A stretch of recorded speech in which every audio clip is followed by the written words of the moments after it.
Breyer's Music Showcase is brought to you by the people over at Patreon. Pledge today and get access to exclusive perks. Link in the description. This may be a week late, but I'm sure we Queen fans are still celebrating the 50th anniversary of the band's 4th studio album, A Night at the Opera. To many, it's seen as the band's crowning achievement, an explosive blend of rock, glam rock, vaudeville, opera, and so much more, which is crowned by their career-defining song, Bohemian Rhapsody.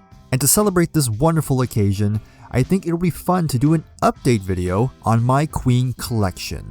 I did this last year when Queen 2 turned 50, so let's see what has been added since then. I will be talking as if you haven't seen that first video, so keep that in mind, but if you do want to watch that first video, I'll leave a link to it in the description. There's quite a bit to get through. There is vinyl, CDs, DVDs, and other fun surprises, so hopefully you'll find this interesting, and without further ado, let's jump right into it.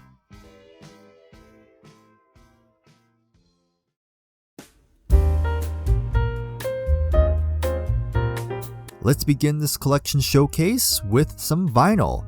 I don't own that much Queen on record, but it's a start.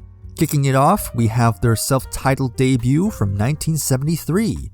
This is an original US pressing. It plays great with little popping. I'm not a huge fan of the American version of this cover.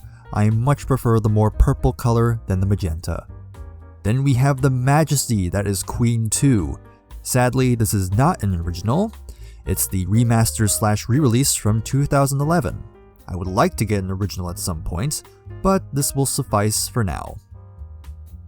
Now we have Sheer Heart Attack from 1974. This is actually the first Queen record I bought with my own money. This is an original US pressing. It plays well. And here is the birthday boy himself. I of course had to get A Night at the Opera on vinyl. It was inevitable. This is an original, and in pretty good condition as most originals usually get more yellow over time. Really happy I got a good copy, it sounds great. Next up is A Day at the Races. This is actually a club pressing, which essentially means they were given to disc jockeys. I don't know the consensus regarding club pressings, but I think it sounds fine. I would still like to get a real copy someday, but again, this will suffice. I got news for you. The news of the world! Okay, but seriously, with an album cover like this, it's mandatory to own. This is again an original US pressing. Do you like jazz? Unfortunately, I don't have the poster that came with it originally. I would show it, but I know YouTube might not like that. If you know, then you know. This is an original. Then we have The Game, which is still one of their laziest covers ever. It may be more shiny, but I equate it to a polished turd. Still a good album though. This is actually the most recent addition to the Queen collection. It's an original. And the last Queen album I have on vinyl is The Works from 1984. Again, it's an original US pressing. Not much else to say honestly. And that's all the records I currently own. I do plan to get every album on record. I'm still missing quite a bit, but 9 out of 15 is not bad. Once I get each album on record, I might start picking up other types of pressings. I hope to become the polygram of Queen. One can only dream.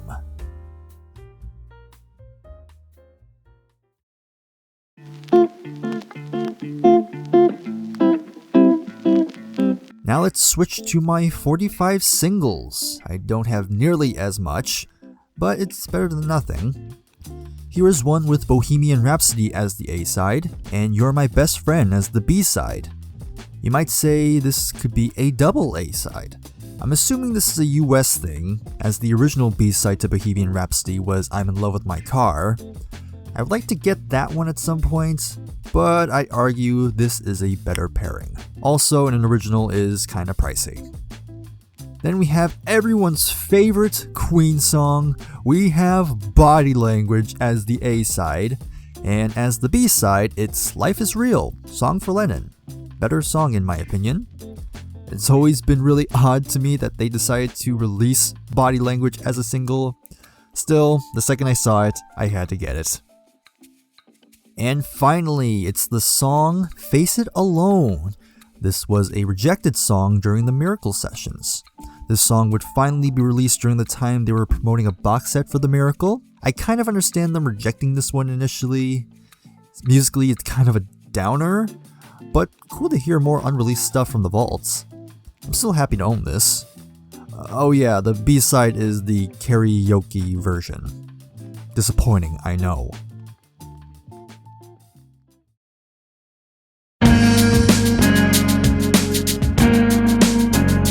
And now we get to the biggest category in this video. I have a ton of Queen CDs, so I'll try to get through it as quickly as possible.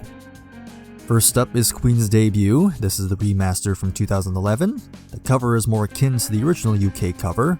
Much appreciated. Then here's Queen 2. Just like my record, it's the remaster from 2011. Thus, they sound the exact same. Here is Sheer Heart Attack from 2011.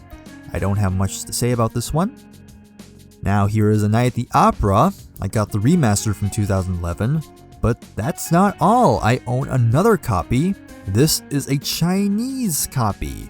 If you look at the disc, you will find Chinese print on it. Plus, the song titles are translated in Chinese as well. I found it quite randomly in a record store. Quite a find. Then here's A Day at the Races. This CD is from, you guessed it, 2011. Next up is News of the World again. And it's actually not from 2011. The rest of the studio albums from this point onward are from the 90s. Here's Jazz. Funny enough, instead of a booklet, we get a pamphlet that folds, and if you unfold it, you will find the image used for the original poster, so I guess I kinda have it. Here's The Game. Not as shiny, therefore the album cover is even lamer. Now we get to show an album that we haven't seen yet. It's the soundtrack album to Flash Gordon. Do you actually consider this album part of the main discography? Let me know in the comments. Personally, I don't. Look, it's everyone's favorite Queen album, Hot Space. I don't need to go any further. Let's move on. We got the works, not much else to say. It's a good album, but the CD itself is nothing all that special. Now we got A Kind of Magic. People don't seem to like this cover. I honestly kinda like the cartoony nature of it. I think it's fun, it's colorful and vibrant. It's way more inspired than the game, that's for sure. The game might have my vote for their worst album cover, but The Miracle definitely wins for the most cursed album cover. The back cover with all the eyes is not any better. Here is Innuendo. I really like the white spine. Makes it stand out a bit more than the rest. Of the band's later albums, this is definitely one to check out if you haven't already. For the last album to be released in Freddie's lifetime, this was a great one for him to go out with. And then we got Made in Heaven. This is another one I don't have much to say about, but this does conclude Queen's initial run. I personally like to view this as an epilogue of sorts. And why the hell not? I even own The Cosmos Rocks, the only studio album released by Queen plus Paul Rodgers. This album is just okay. It's not at all essential listening, but I thought it'd be worth owning. And now let's show off some live albums on CD. First up is Live at the Rainbow from 1974. It's a 2 CD pack with disc 1 from the Queen 2 tour, and disc 2 is the Sheer Heart Attack tour. A must-have if you love early Queen. Speaking of early Queen, here is A Night at the Odeon, recorded on Christmas Eve of 1975, and notable for being the first time Bohemian Rhapsody was performed live. Another one worth getting. And now we have technically their first official live album, Live Killers. I'll be honest, I'm not that big on this release. The setlist is great, but the sound quality is not that good in my opinion. Still had to get it for collector's sake. Up next is Queen on Fire, live at the Bowl. recorded during the Hot Space tour, and to be honest, I think the Hot Space tracks sound much better here. A lot more rocking than on the album. And here is what I think is probably Queen's worst live album, at least as far as I'm concerned. This is called Live Magic and recorded during the Magic Tour. What makes this the worst live album in my opinion is the fact they edited certain tracks to make them shorter. The most egregious example is Bohemian Rhapsody, where they completely removed the operatic section. I guess I kinda get it because the operatic section is pre-recorded, but still, it just feels empty without it. Bottom line, I don't recommend this release. But it's all good because we have Live at Wembley Stadium, a far better version of Live Magic. Of all the live albums I've heard by them, I think this is the best one. Another great set list and it sounds great. Now let's check out some compilations that I own. Let's start with the big one. This originally came out in 1981 and it's still their best-selling release. Definitely a great starter pack for anyone getting to the band for the first time. Then I have this 3-in-1 pack with Greatest Hits Volumes 1, 2, and 3. If you want more hits from them in one collection, then this is the one to get. And here is the soundtrack to the movie Bohemian Rhapsody. You can argue it's a compilation as well with the many hits included here. Plus you have the Live Aid performance in audio form, albeit without Crazy Little Thing Called Love and We Will Rock You. That's a little disappointing to me. And why the hell not? Let me showcase some of the solo albums that I own. I don't have much, so this will be quick. First is Freddie's first solo album, Mr. Bad Guy. This album is fine. You would think Freddie would have had an amazing solo career, but it shows he really needed the other guys. There are some songs I like though. I don't own Barcelona unfortunately, but I do have this Freddie Mercury solo compilation. I would recommend it if you want the best from Freddie's solo career. And the last CD that I'm going to be showing is Brian May's solo album, Back to the Light. This album's decent. My only critique is that Brian can't really pull off the more heavier songs. I would still give it a light recommend. Okay, now that the CDs are covered, now let's get into a smaller segment. Let's talk about some cassettes. I know, me with cassettes.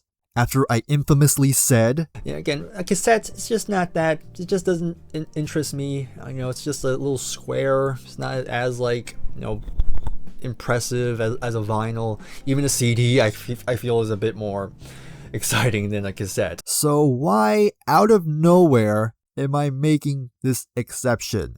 Because it's fucking Queen. So anyway, here are the 2 cassettes that I have. First up, we have the only studio album I have in this format, and that is Made in Heaven. I could have found A Night at the Opera, Jazz, Queen 2, but nope. Still, it's cool to find a Queen album on cassette. I'll be real, they're kind of hard to come by in the wild, at least for me. And the other cassette that I have is their Greatest Hits compilation. But what's different about this one is that it's actually a Mexican issue. If you look closely, you'll find a Spanish translation. And that covers all the cassettes. Hopefully we'll get more Queen on cassette in the future, and only Queen is when I'll get cassettes. Mark my words.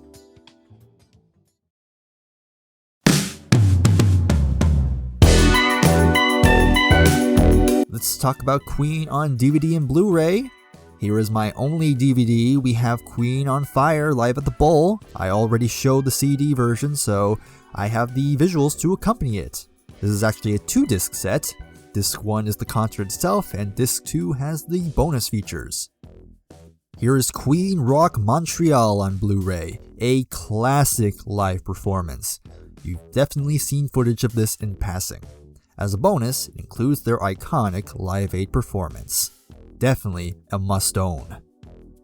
And the final Blu-ray I have is Bohemian Rhapsody, the biopic from 2018. A movie that has garnered mixed opinions over the years. Maybe one day I'll go in depth on my thoughts on the film. Comment below if you want to see that. And yeah, that's pretty much it. I know I'm missing a lot, but I tend to focus more on the audio side than the visuals. I do want to change that, and I think I got a good start.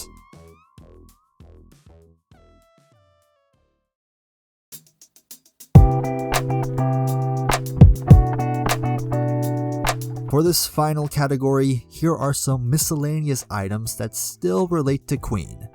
I got 2 Funko Pop figures. Of course, you gotta have a Freddie figure. This one is him in his yellow jacket from the Magic Tour. I felt it was a good one to get first. And I have this John Deacon figure. For my favorite bass player, I felt like it was only natural. I believe this is him around the early mid-70s. The bass guitar he is holding is reminiscent of this period. Gotta give love to my quiet disco dancing boy. I didn't know where to actually put this item. I was conflicted on either vinyl or the CD section, but I decided to put it here. Here is the Queen 1 box set from 2024. I have a trilogy of videos where I talk about this set. I talk about the announcements, me unboxing it, and a full review with my friend Nick. I'll leave a link to all 3 videos in the description. And the final item of this video is this Freddie Mercury shirt. It's just a yellow shirt with a picture of Freddie on it. I'll be honest, I don't really wear this shirt very often. I think the orange is a bit too much, and it's a size large. I got this from Kohl's and it didn't have any mediums. I only got it because I wanted at least one Queen related clothing. If shirts didn't have to be so expensive, I would have a lot more of these. It's better than nothing, I guess. And there you have it. That is my entire Queen collection as of this recording. This was again really fun to put together. When there's a chance where I get to talk about my favorite band, then I'm a happy guy. I'm sure the collection will continue to grow, so maybe I'll do this again next year. Maybe when A Day at the Races turns 50. I think we officially have a tradition on our hands. We'll see what gets added in the future, but until then, I hope you have enjoyed this video, and if you did, give this video a like, subscribe to the channel if you are new, and support me on Patreon for bonus content. I'll see you in the next video, take care, and goodbye for now.